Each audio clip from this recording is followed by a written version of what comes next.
Bueno, buenos días a todos y bienvenidos a nuestro primer webinar del año. Está con nosotros, como siempre, Paula Bujía. Paula es analista independiente, bueno, con más de 25 años de experiencia en el mercado de capitales. Y la verdad es que, bueno, nos ha contribuido con una visión muy interesante sobre el mercado, sobre sus perspectivas, y ha colaborado con nosotros durante el 2023. Ustedes han valorado mucho sus aportes, así que hemos decidido renovar la apuesta, digamos, y tenerla con nosotros durante el 2024 para que siga aportando su view y su experiencia en el mercado. Eh, Paula, bueno, buen día también para vos. Buen día. Yo titulé este webinar como que el mercado no espera y el mercado se adelanta, ¿no? Y claramente es una visión, digamos, o una experiencia que tenemos nosotros los que trabajamos en el mercado financiero, que entendemos cómo funciona.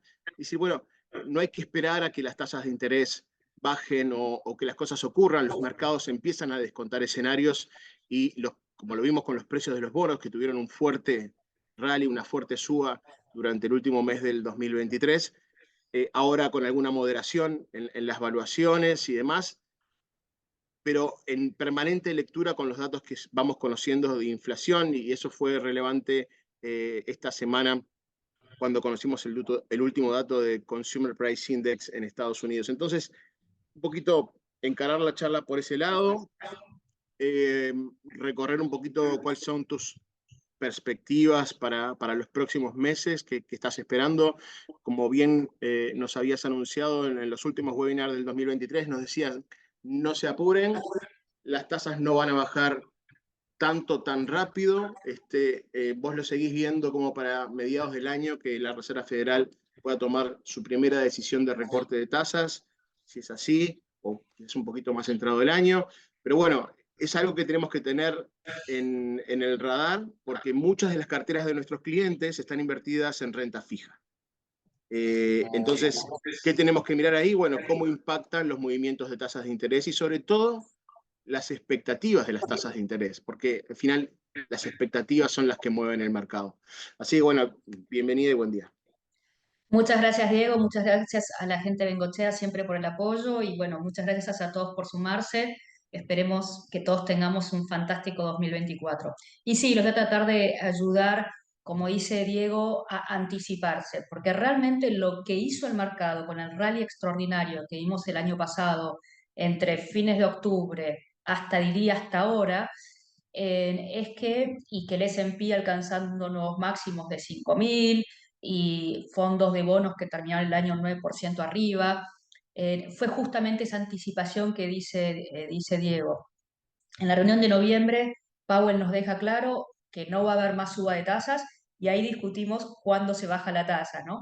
Pero ya esa expectativa de que no iba a subir más la tasa hizo que, por ejemplo, el rendimiento de los bonos del Tesoro americano pasara, lo que decía Diego, pasara de rendir 5%, llegó a un mínimo de 3,8, ahora lo tenemos en 4,2, ¿no? Después del dato de ayer lo vamos a hablar con un poquito más de detalle. Pero es importante eso. En ese momento, en noviembre, baja ese rendimiento en esa expectativa sin que la Reserva Federal baje la tasa. Y eso es lo que provocó ese rally extraordinario que tuvimos a fin de año, que es históricamente casi inédito, ¿no? Entonces, por eso es que es importante tratar de anticipar lo que va a hacer la Reserva Federal y saber dónde está plantado el mercado, sus expectativas y adelantarse. Eh, Les voy a hablar un poco más a lo largo de la charla, pero algo les quiero adelantar. Lo que dice Diego de que vamos a ver los money markets, o sea, los fondos de cuenta corriente, digamos, los plazos fijos, los bonos del Tesoro americano cortos, siguen siendo una parte muy importante de la cartera, de muchas carteras, 20-30%. Los money markets están en récord porque están rindiendo un 4,5%. En algunos bonos del Tesoro americano cortos también, inclusive cerca de 5, los más cortos. Pero, digamos, en esta anticipación, yo les creo que el dato de ayer nos va a dar una de las últimas oportunidades para alargar duration y no correr ese riesgo de reinversión. ¿Qué es el riesgo de reinversión? que cuando ese money market empieza a bajar la tasa, no lo vamos a poder reinvertir a las mismas tasas que tenemos ahora, lo mismo cuando venzan esos plazos fijos o esos bonos cortos, ¿no? Entonces, esa sí es una temática en la que sigo creyendo. Y también me estoy anticipando, pero yo creo que las chances de la... Nunca tuve dudas de que, bueno, es una exageración, pero siempre creí que la Fed bajaría la tasa en junio. Ese era mi número. Y si vemos lo que, después del dato lo que pasó ayer, hoy el mercado prácticamente está, no cree que bajen en marzo. En un momento recordemos que había un 50-60% del mercado pensando que bajaban en marzo, eso ya casi no existe después de ayer y después de lo dicho de la Fed anteriormente. En mayo se espera un 50-50 y están divididas las aguas, y la suba la baja en junio pasó del 92% de probabilidad a 70%. Entonces, inclusive ya hay gente que se está corriendo más allá de junio. Yo todavía sigo pensando que la primera baja pasa en junio. Estoy casi convencida que va a pasar en la segunda mitad del año. Tal vez, no sé, en julio es un poco más adelante y va a depender un poco de los datos económicos, básicamente inflación y crecimiento de salarios, que ahora vamos a hablar en un poco más detalles. Y vamos a empezar siempre por ahí, ¿no? De hablar un poquito de la macro. Diego, ahí están viendo un gráfico ya, un primer Sí, sí, gráfico. sí, perfecto. Sí, sí, Perfecto. sí, lo estamos viendo bien. Bueno, realmente el rally del año pasado se dio con una situación súper benigna, que es que en Estados Unidos se veía un consumo súper alto, en una economía que en el tercer trimestre, recordemos, crecía anualizado en un 5, un 3 a fin de año, niveles bastante buenos, incluyendo, considerando la economía norteamericana, su pasado, y esto se daba con una baja de inflación, que recordemos que el récord fue 9, empezamos el año pasado en 6 y habíamos llegado a 3, y los datos de inflación venían siendo mejor de lo esperado, o sea, no le podemos pedir más bonanza a un mercado que eso. Y ahí vemos esa raya azul con esos buenos datos económicos que sorprendieron positivamente, ¿no? En el caso, la verde es China, que va y viene, pero la verdad ha seguido decepcionando, después vamos a hablar un poquito en el margen de eso. Y Europa, donde el pensamiento era tan negativo, la verdad que a fin de año y empezando este año los datos son un poquito mejor, aunque están muy divididos geográficamente, porque el año pasado, el cuarto trimestre, Alemania cayó su Producto Bruto, mientras que el de España y, por ejemplo, Italia crecía levemente. Entonces hay una gran disparidad, pero la gran economía europea ya podríamos decir que está en un panorama recesivo. Y fue muy interesante, yo lo puse en uno de los mensuales que escribí. No sé si recuerdan, el año pasado empezamos el año diciendo va a haber recesión, buen año para la renta fija, no para acciones. Bueno, la primera mitad del año fue todo lo contrario y realmente no tuvimos recesión, sino que terminamos con este boom económico que yo le mencionaba, pero cuando empezamos el año pasado había un 60% de chance de una recesión. Ahora lo empezamos con un 39, hay gente que lo pone en un 15, en un 20, algunos, esto es un promedio de los economistas, ¿no? Pero, digamos, hoy las chances son más bajas por lo que hablé antes, que la inflación bajó con muy buena data. Es muy interesante porque lo que nos plantea el dato de ayer es si esa última milla de pasar de una inflación del 3% al 2% se va a poder lograr con este nivel de actividad, o si vamos a tener que deteriorar, ¿a cuánto vamos a tener que deteriorar la actividad económica para llegar a ese 2%? Y eso es lo que puso duda ayer el mercado y lo que nos cuestiona, bueno, che, tal vez las probabilidades de recesión deberían ser un poco más altas, ¿no? Entonces es un poquito volver a foja cero. Los gráficos de la derecha lo único que muestran eran los argumentos para esa recesión esperada, que todavía sigue latente, y es que hoy el consumidor está muy bien, después lo vamos a ver, pero ya se consumió mucho sus ahorros y la propensión de los bancos a prestar a empresas o a personas ha caído bastante. Entonces, por ese lado se espera una desaceleración en el consumo, en la inversión, que no se dio porque realmente el estímulo de la pandemia fue brutal, porque no tuvieron efecto tasa, porque estaban todos a tasa, las personas estaban atadas a tasas fijas, como puede ser el caso de hipotecas, y las empresas habían alargado todas su duración de su deuda. Entonces no hubo un impacto. Lo que yo siempre dije, y lo sigo sosteniendo, que esta temática de la Fed de dejar las tasas altas por más tiempo hacen que ese historial se deteriore un poco, en el sentido que en algún momento las empresas van a tener que ir a los bancos a renovar esos créditos y en algún momento la gente va a tener que comprar una casa. Entonces, es limitado y el consumo sostenido por tarjeta de crédito o ahorro que se está consumiendo también es un poco limitado. Esto siempre lo pensamos y lo sigo pensando. Lo único que lo que yo decía es, terminamos el año con una economía norteamericana creciendo a un 3, bueno, será 1,5, 1,8, que es el famoso soft landing o aterrizaje suave, ¿no? Eh, el no landing, que era que sigamos al ritmo de ahora del 3% y bajando inflación, ya después de ayer parece un poco más raro. Entonces vamos por el soft landing, que no es un mal escenario y sigue siendo mi escenario base. O sea, el dato de ayer lo vamos a hablar un poco más, es una alerta, pero no me cambia totalmente la tesis de inversión. Un poco lo que, Entonces, perdón, Paula, sí, un poco lo que vos decías recién me quedé pensando, como que después del dato de ayer y la corrección que tuvieron los bonos, donde los precios de los bonos bajaron, los precios de los bonos sí, bajaron y los rendimientos subieron, puede ser una ventana de oportunidad, y vos dijiste claramente, puede ser una de las últimas o la última ventana de oportunidad como para agregar deuda en los portafolios de mayor plazo, de mayor duración, lo correcto, decía Paula. Eso correcto.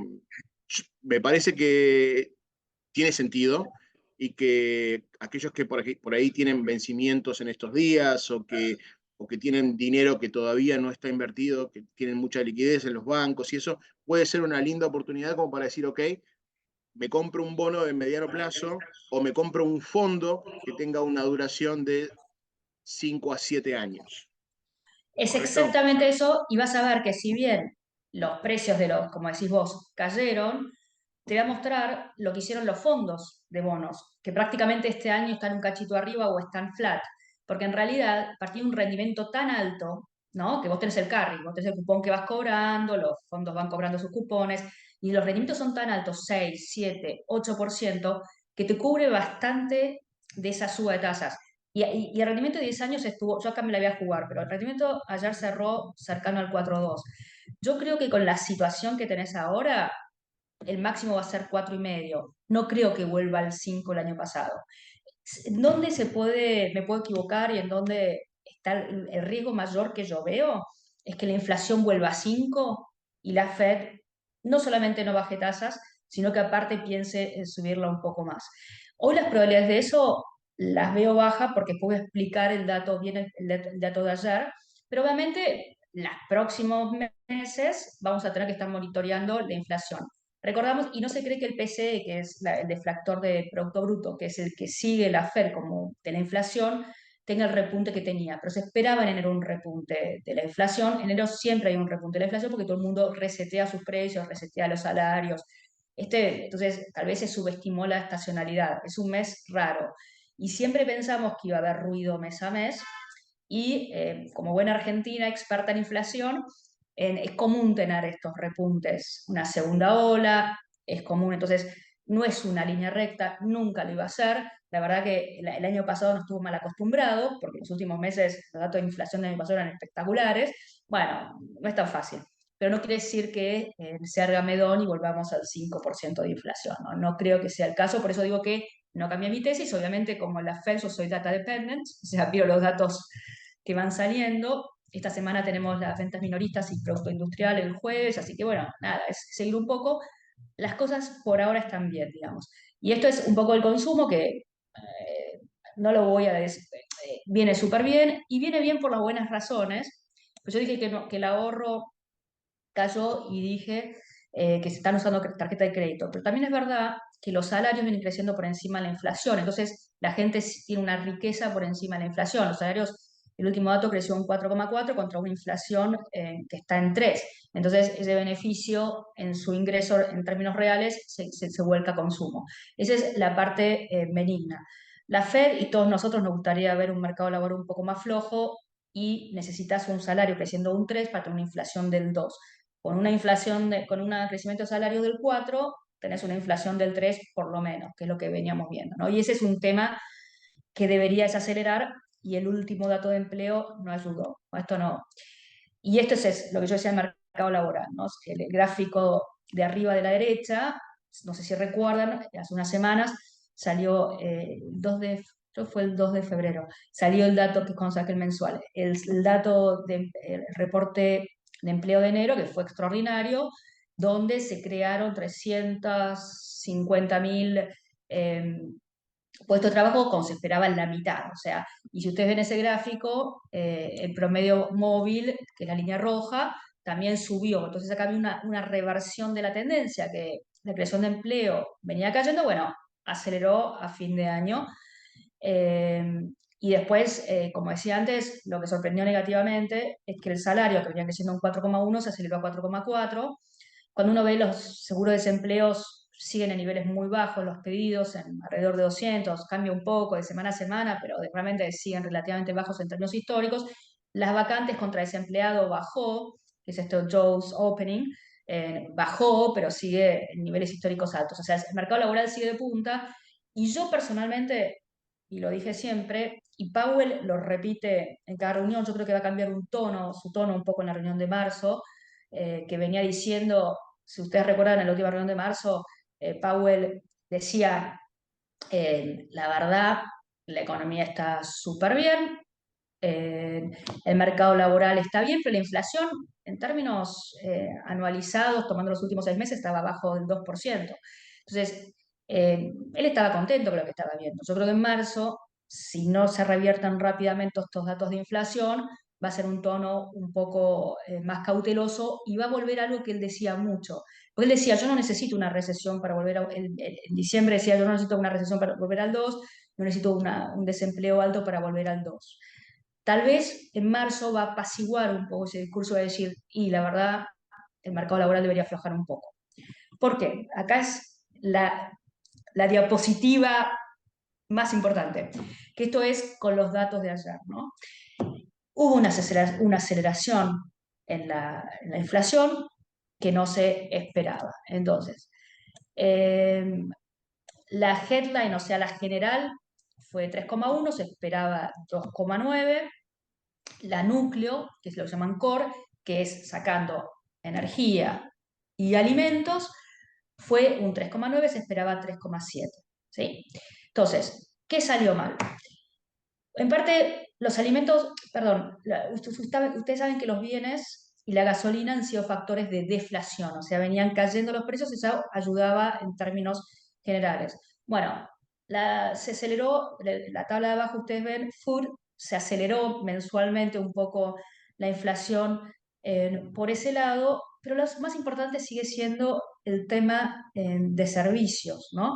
Y en servicios hay dos componentes importantes. Uno, la parte de renta equivalente, que es todo lo atado al costo de la vivienda, que aceleró nuevamente. Y como ustedes ven en el gráfico que dice Market Rents, el problema que ustedes tienen es que en este último dato de inflación, la renta equivalente, que es una medida extraña que saca Estados Unidos, creció un 6%, mientras que los alquileres que se están haciendo hoy, según como lo midas, están creciendo un 2,8, un 4,5. Con lo cual la tesis siempre ha sido que esa renta equivalente, que esto es como un 30-40% de los índices de inflación según si es PCE o CPI, o sea, es un componente altísimo, que eso que venía del 6% iba a estar bajando a un 4 o un 5, que son los alquileres que se están creando hoy. Pero eso tiene un rezago. Y es lo que nos está matando en parte. Pero también hay otro componente, porque si uno saca vivienda, igualmente los servicios suben a cerca de un 5%. Y yo creo que ahí el problema es el crecimiento de los salarios de este 4%, 4,4%. Porque en realidad, cuando uno mira servicios médicos, hoteles, todo lo que es mano de obra intensiva, están reflejando ese aumento en sueldos. Entonces, tenemos que ir a ese desempleo que hoy está en mínimos en 3,7 o 3,5, tiene que irse a 4, 4,5. Los salarios tienen que crecer menos. O sea, me parece que sin eso nos llegamos al 2%. Pero viendo sobre todo la parte de rentas y que siendo un componente tan grande, es que yo no creo que volvemos al 5.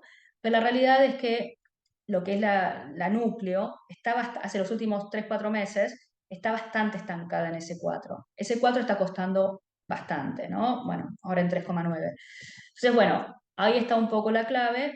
Eh, yo creo que puede haber sido factores estacionales, puede ser que esto de la renta tarde más o tarde menos, pero bueno, hay que ser un poco cauteloso, pero no he cambiado mi discurso. Paula, Sí, una consulta mirando sobre, escuchándote sobre la inflación, sobre el último dato, sobre lo que podría llegar a pasar en los próximos meses. Eh, Uno termina pensando, bueno, pero ¿cuánto me afecta a mis inversiones que haya, digamos, un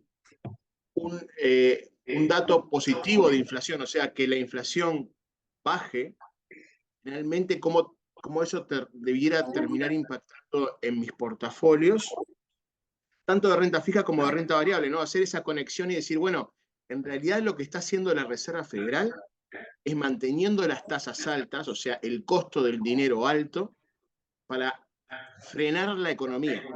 Lo que está tratando de hacer la Reserva Federal es generar daño en la economía para que por ese lado la inflación se encauce de nuevo en el 2%. Ok, pero eso es bueno, eso es malo, eso termina siendo malo para mi portafolio, porque en realidad las tasas de interés subieron durante el 2023 y lo que vimos fue, bueno, un buen año para acciones, más allá de que fueron 7 acciones las que impulsaron los índices, pero bueno, un buen año para los índices.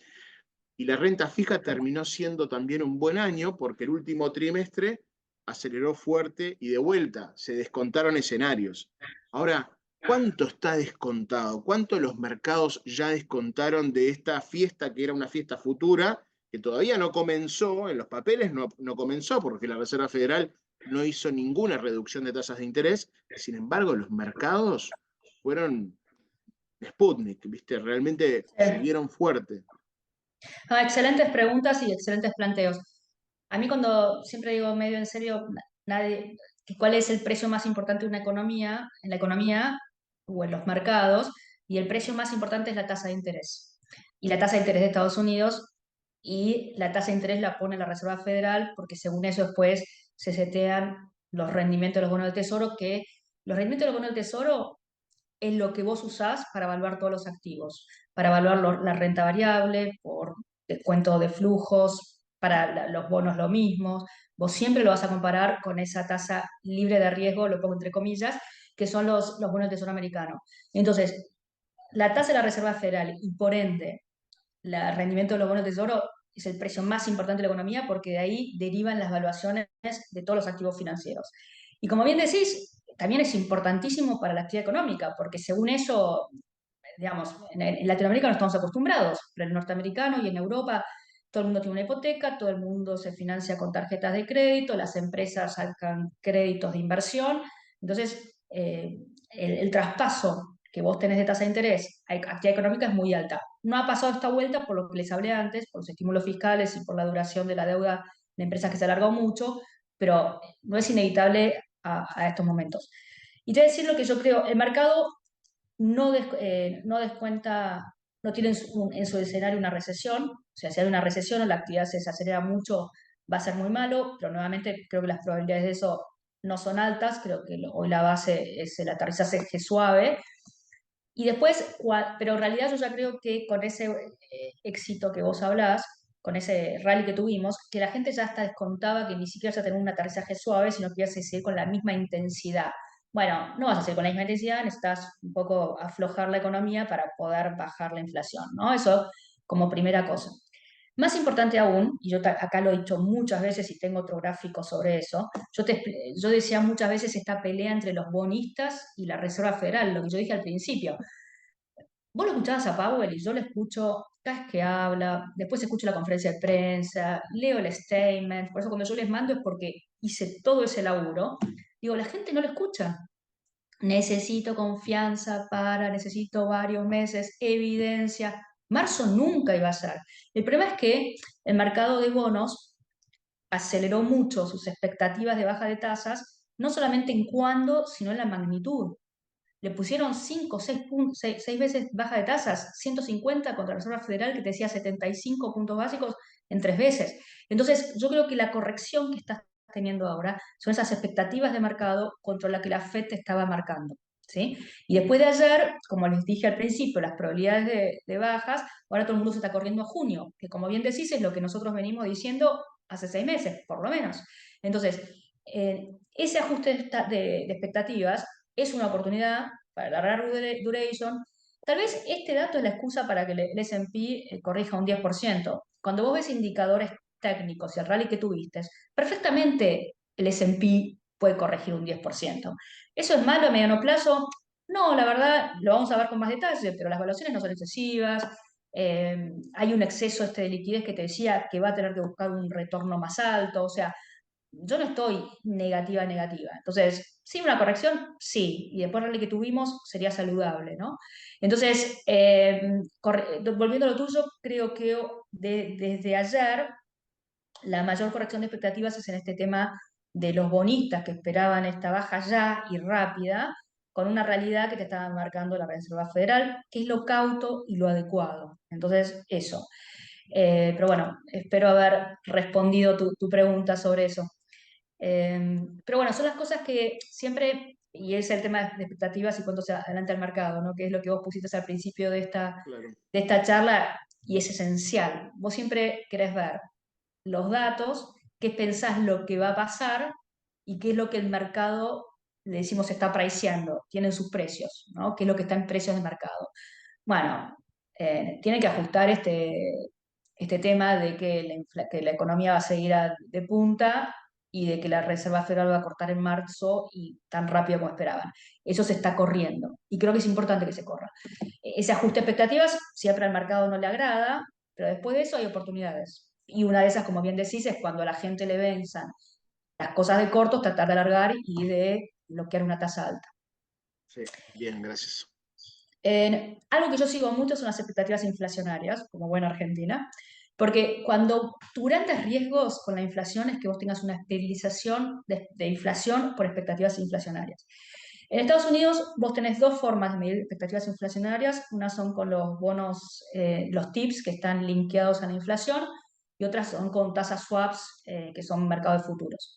Entonces, justo esta mañana estaba mirando cómo habían quedado las expectativas inflacionarias. A un año subieron un poco, es esa raya azul en la parte de los tips, pasaron de un 2 a un 3,3. No es muy loco, como decíamos, la inflación hoy está en un 3. Lo interesante es que la de 10 años sigue bastante anclada en 2,3, 2,4. Eso es importante porque la Fed, la credibilidad de la Fed se basa en eso, en esas expectativas inflacionarias y la vamos a tener que seguir siguiendo. Si el mercado piensa que la Fed tiene las cosas bajo control, esas expectativas inflacionarias van a estar ancladas. Lo que ellos llaman, Powell muchas veces en sus discursos habla de las expectativas inflacionarias ancladas y se refiere a esto. Porque cuando vos desanclás, y te lo digo como Argentina, cuando vos desanclás tus expectativas inflacionarias, la estabilización es peligrosísima. Entonces, hoy las cosas están bajo control. No, el mercado inmobiliario no tiene por todas estas filminas, pero bueno, el costo de la hipoteca estuvo en un momento arriba del 7%, ahora está en 6,5% porque bajó la tasa, sobre todo la de 30, sigue, los rendimientos de 30 es lo que sigue las hipotecas. Se estabilizaron los precios, inclusive subieron un poco porque los inventarios son súper bajos, lo que es muy difícil con los ingresos y de hipotecas para la gente comprar nuevas casas. Pero bueno, entre esta disputa de lo que llaman affordability, que es qué tan accesible es comprar casas para un nuevo comprador, y los bajos inventarios, el mercado está bastante estable y se vieron algunas nuevas operaciones en nuevas casas. Como que parece que vimos lo peor, salvo en la parte de oficinas que sigue 50% desocupado. Hay oficinas no de calidad que han caído 50-60% de precios, o sea, oficinas es otro tema. Rápidamente con China, es una oportunidad, ya tengo gente que me está preguntando, digamos, después de lo que cayó. Y el otro día escuchaba a un economista que decía algo muy interesante. Primero, estos gráficos los que muestran es que en el primer gráfico las inversiones en real estate o inmobiliario, que es un 30% de la economía de China y que fue un gran impulso, está quebrado. Las ventas a la derecha, las ventas de pisos cayó muchísimo. Y después le está pasando algo que lo llaman la japonización, ¿no? Que es the longest deflation, ¿no? Que tienen deflación. Hace 3 meses que tienen inflación negativa, tienen deflación. Esto para cualquier economía es muy mala. ¿Y qué está pasando? La gente vio que sus propiedades bajaron de precio, la actividad inmobiliaria es muy importante, el consumidor sigue sin repuntar, realmente el consumidor chino no está consumiendo. recordemos que tienen problemas estructurales, no solamente desempleo juvenil, sino que también no tienen seguridad social es firme, entonces ahorran. Y realmente cuando ven la economía que no está bien, tampoco están muy contentos. Ahora se cree que este año puede crecer un 4,5, pero puede ser menos. Recordemos que creció un 6, un 8. Entonces, el economista lo que decía es que mirando otras crisis así de sectores que están tan importantes y que tienen tan problemas de deuda importante como están teniendo el sector inmobiliario, que la única forma es que directamente el Estado compre esa mala deuda o se cree un banco que compre esa mala deuda, pero hasta que no se resuelva ese tema inmobiliario, me parece que China no va para ningún lado, ¿no? Así que bueno, yo sigo con la historia emergente, sin China, o sigo con la historia de India, me corrí un poco de la... Yo en su momento estaba positivo, pensé que se podía revertir cuando el año pasado, la primera mitad del año, cuando abrieron post-COVID, pero la verdad es que los problemas estructurales se están sintiendo y el consumidor sobre todo nunca reaccionó. Otro tema con Europa, que el año pasado fue un mercado súper fuerte y este año viene un poco más flojo. Eh, digamos, es verdad que las expectativas eran de ultratumba, sobre todo por la parte energética, si tenían un invierno crudo, no lo tuvieron un invierno bastante benigno. El primer gráfico muestra lo que es la oferta, ¿no? de energía de ellos, que bueno, se cayó por la parte de Rusia, como ven ahí, y lo suplieron por el gas licuado, que a todo esto es más caro. Pero lo que pasó es que también cayó mucho la demanda de energía, porque primero es una economía, como decía, que está prácticamente en una recesión y después la gente también hizo un esfuerzo importante. Pero ¿qué es lo que pasó? Lo que quiero marcar con esto es que lo que pasa en el Mar Rojo, lo que siga pasando en Ucrania, lo que siga pasando con Rusia, todo eso tiene un impacto todavía en Europa. Europa no sale, es como sigue súper dependiente del tema energético. Si tienen un invierno fuerte, van a complicarse de vuelta. Y después sí que se les complique. Hoy Alemania el problema que tiene es que tiene acceso a energía, pero es un 60% más cara de lo que era antes para ellos. Con lo cual la industria alemana, que es de punta y que ha sido súper competitiva, hoy tiene este problema.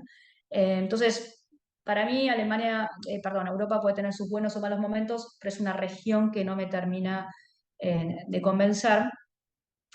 Y ahora sí, ya yendo un poco a mercados, cuando uno ve cómo vienen los rendimientos desde el principio de año, esto es a los precios de ayer o de esta mañana, lo que viene mejor son las materias primas, que son las cosas que anduvieron peor el año pasado, pero esto es únicamente explicado porque el petróleo subió un 8%. Venía bastante alicaído por este tema de la demanda, sobre todo de China, y que Estados Unidos estaba produciendo más, pero todos estos conflictos geopolíticos le han puesto un piso.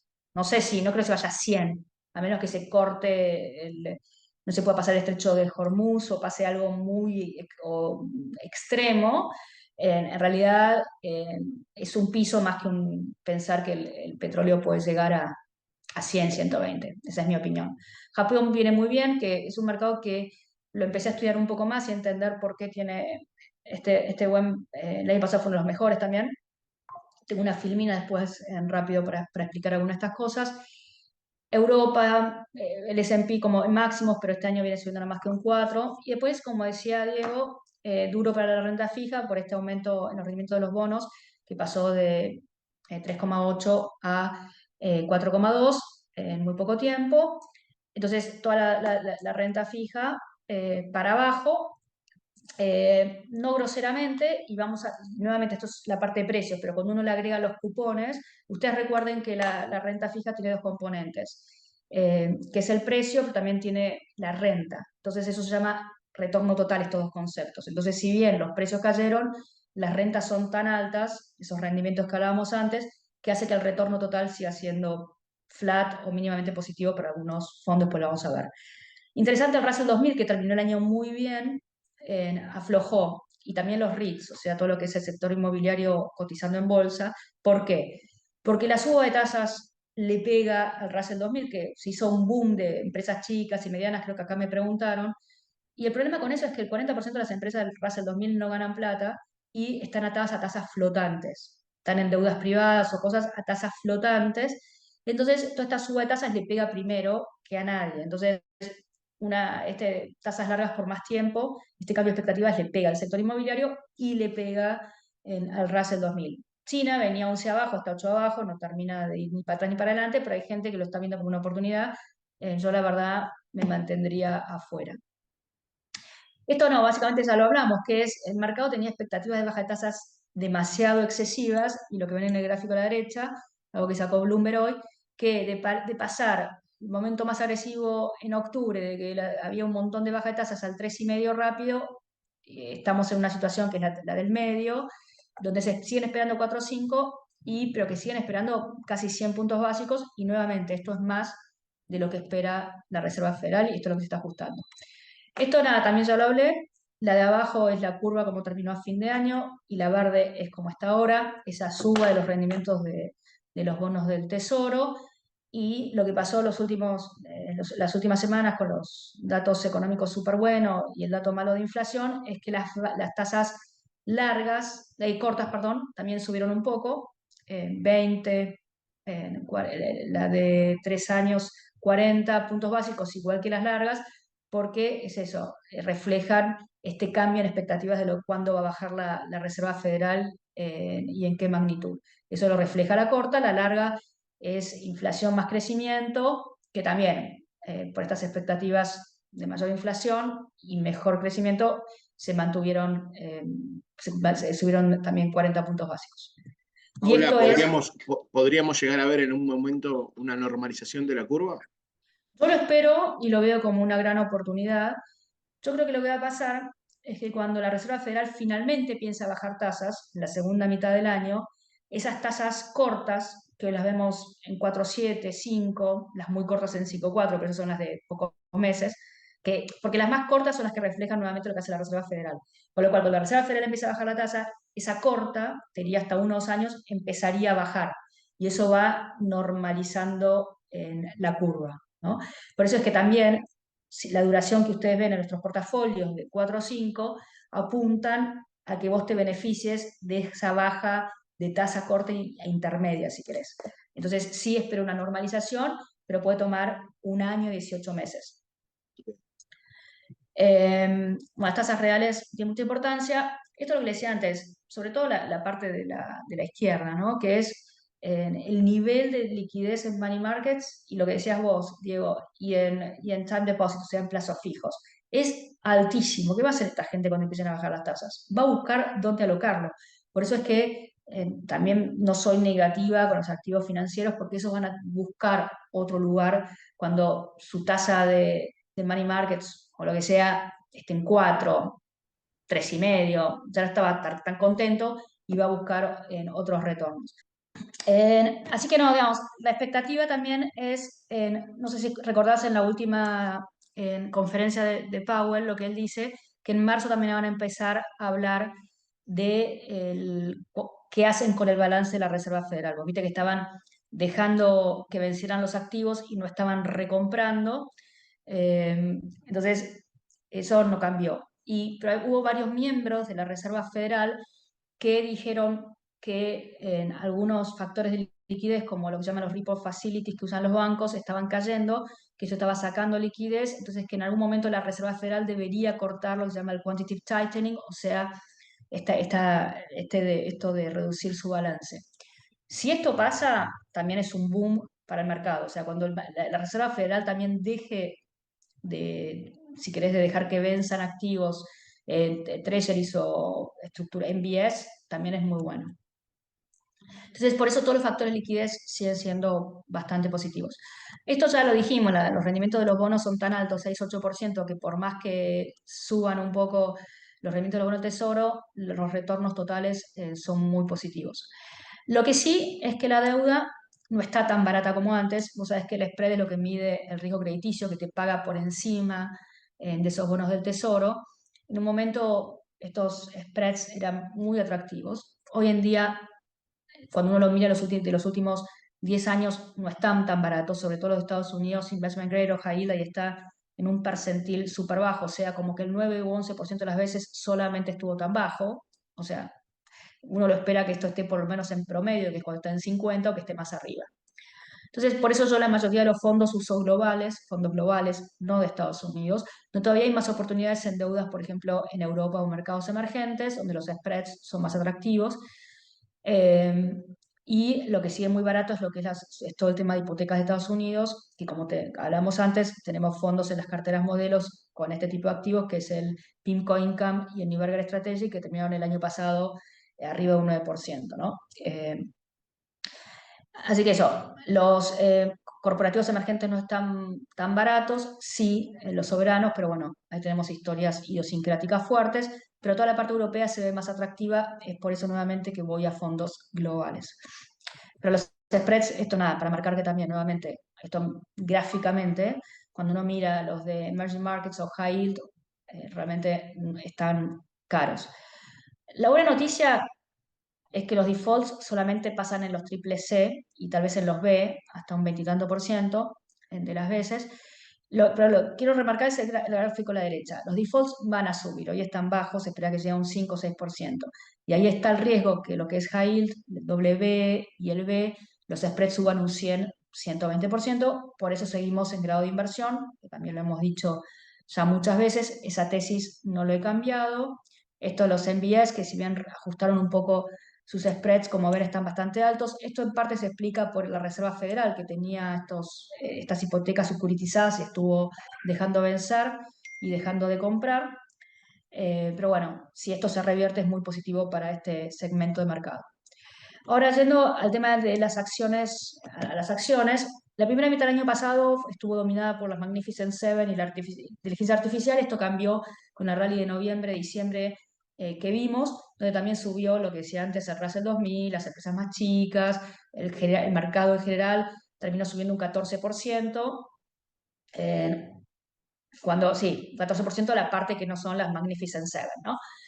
Esta primera mitad del año también fue muy concentrada, que es un poco lo que quiere decir acá. El S&P lleva una suba del 3,8, pero Communication Service e Information Technology están todas las Magnificent Seven, no les tengo que decir, están distribuidas entre dos sectores.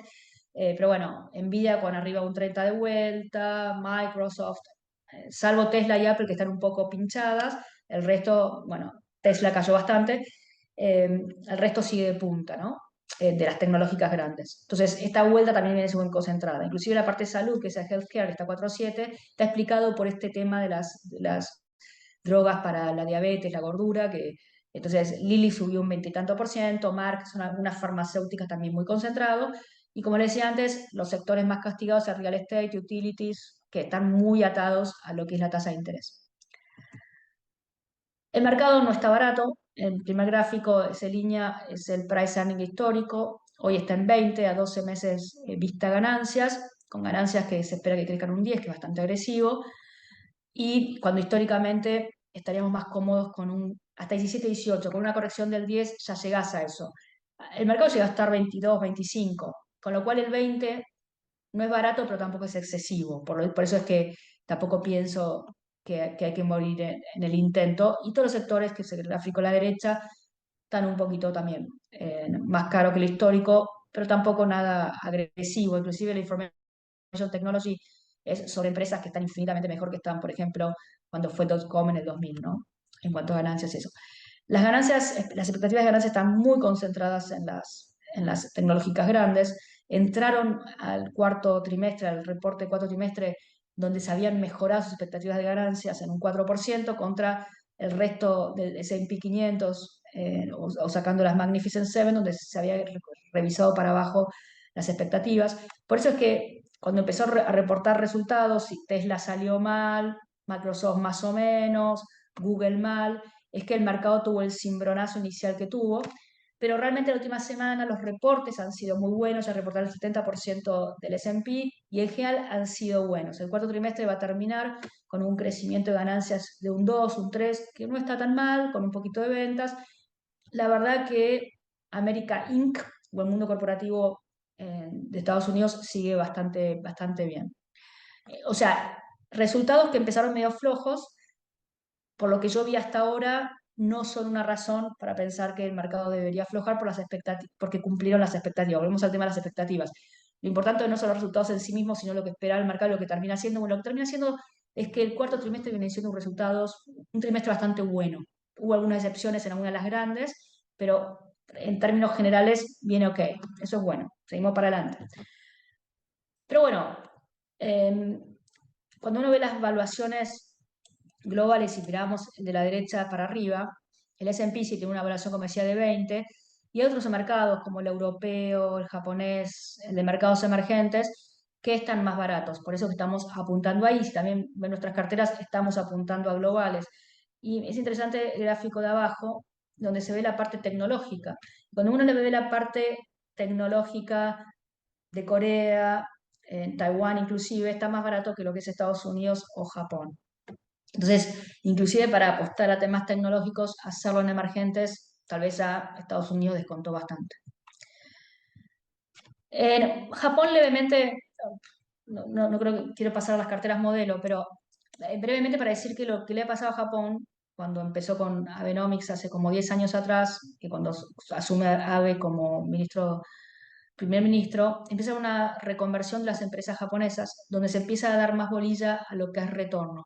Y han mejorado muchísimo sus expectativas de ganancias porque se han concentrado en ese retorno sobre el capital. Y las evaluaciones están más o menos medidas en términos históricos, por eso el que el mercado viene también. Y lo que es fundamental es ver cómo vienen los salarios que vienen subiendo, que esto es un cambio para lo que era la deflación japonesa. Entonces, y hay que ver cuando en marzo empiezan a subir tasas porque tienen esta inflación positiva, digamos, y entonces que van a poder tener un repunte. Pero bueno, es un mercado nuevamente interesante. Dentro de mi ignorancia, lo suelo jugar con fondos globales. Quería hacer un punto muy fuerte con emergentes. Estoy bastante optimista con acciones emergentes. En bonos me gustan de forma selectiva, también en fondos, pero digamos, el mercado accionario emergentes creo que genera una gran oportunidad. Cuando uno ve los PMIs, que en el nivel de actividad, mercados emergentes están mucho mejor de lo que es Europa, Estados Unidos, el crecimiento esperado en emergentes es mejor. Y olvidémonos un poco de China, donde China, que era el 40% emergentes, hoy ya es 25%, e India dentro de poco lo va a pasar. Eh, pero bueno, la producción industrial también viene muy bien. Y después encontré un reporte súper interesante de Goldman Sachs, donde ponían grandes gráficos haciendo el caso sobre emergentes, ¿no? Primero, la línea azul, que es el diferencial que tiene India de precio, del precio utilidad, pero también que tiene un gran diferencial o potencial en la parte de crecimiento. Brasil, atado a su tasa de interés, que la viene bajando y la puede ir bajando, y eso es muy bueno para lo que es no commodities. El peso mexicano se aprecia, es bueno para más el reshoring, para las empresas mexicanas. Y el tema de Corea, donde las ganancias crecen y todavía el mercado no. Entonces, marcaba todas las cosas positivas que le podían pasar a mercados emergentes o que se vea atractivo en los mercados. Ustedes van a ver que yo después tengo en las carteras modelos un fondo espectacular de mercados emergentes o una apuesta directa a India. El dólar es el gran interrogante. A mí cuando me preguntan del dólar, eh, el primer gráfico lo que muestra es que en términos reales está caro, si uno lo mira contra otras economías, está caro. Y casi siempre tiene ciclos y yo, si ustedes me dicen en 5 años con una tasa más baja en Estados Unidos, yo creo que el dólar va a estar más abajo que ahora. Pero no sé cuándo va a pasar. Eh, si uno mira los gráficos a la derecha, cuando uno mira con el euro, en el diferencial de tasas o diferencial de crecimiento, todavía juega a favor del dólar, pero creo que la clave va a estar en las expectativas de lo que va a hacer la Reserva Federal, que es lo que muestra este gráfico. Cómo el dólar contra el euro, por ejemplo, se mueve según lo que creemos que va a ser la Reserva Federal. Por eso que yo terminé concluyendo con toda mi ignorancia o con toda mi humildad sobre, yo tenía un compañero de trabajo que decía que el trade más difícil es el de monedas. Con toda mi humildad es que hasta que la Reserva Federal no empiece a bajar tasas o haya expectativas de tasas más altas por más tiempo, el dólar va a seguir fuerte. Entonces, yo creo que toda esta primera mitad del año el dólar puede seguir fuerte. El mejor escenario para emergentes es baja de tasa y baja de dólar. Entonces, eso se puede atrasar un poco, pero yo les dije que si tenemos baja de tasas, si tenemos baja del dólar, una economía emergente que está espléndida, o sea, que es China, con valuaciones buenas, es un mercado fantástico. Tenemos todos a favor. Entonces, yo creo que emergentes puedan andar bien, sobre todo la parte de acciones. Quería abrirles el caso ese, ¿no?